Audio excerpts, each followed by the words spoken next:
Hello, my name is Joachim Maida-Palm, and I would like to recommend the article The Organic Nature of Game Ideation. Game ideas arise from solitude and mature by bouncing. And it's authored by Anna-Kaisa Kultima. This article was published in the Future Play Conference in 2010. The Future Play Conference was an international academic conference that focused on the future of video game design and technology. The most recent conference was held in 2010. The conference focused on three themes: future game development, future game impacts and application, and future game talent. The author of this article is Anna-Kaisa Kultima, who is a game scholar at Aalto University in Finland. Starting in 2006, she's been a lecturer and researcher in game design and development at several universities in Finland and Sweden. Her research is concentrating on game development cultures, creativity, game industry trends, and game jams.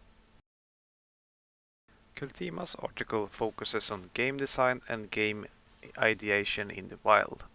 She writes that the goal of the study was to understand the approaches of idea creation and the role of ideas in the production. She performed an empiric study to research how game designers usually work with game ideation and to what extent they use systematic methods. The study consists of summarized findings from interviews. The interviews had a semi-formal structure and followed a set of themes. All 23 participants came from the Finnish game industry and represented 8 different game companies.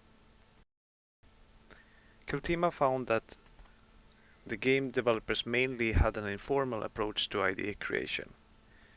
The first step consisted of seeking inspiration from other sources, such as reading, watching television and movies, and playing other games. The second step was to purposefully perform activities to promote ideation. For example, they took walks outside or had long showers. An important part was to retract to solitude.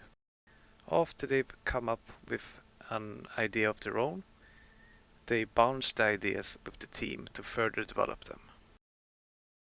So, game ideation in the wild is mostly consisted of an organic and informal process.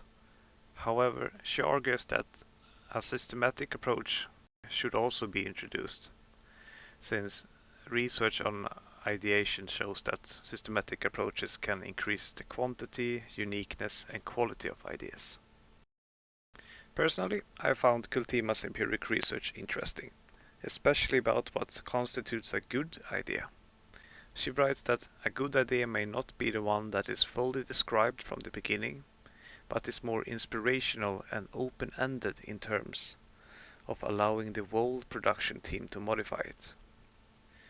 I believe it's very hard to get a team motivated to work on anything if there's a person who is too obstinate about his or her ideas. So, in most cases, the best ideas are perhaps the early ideas that are allowed to be shaped by many individuals. So, limitations.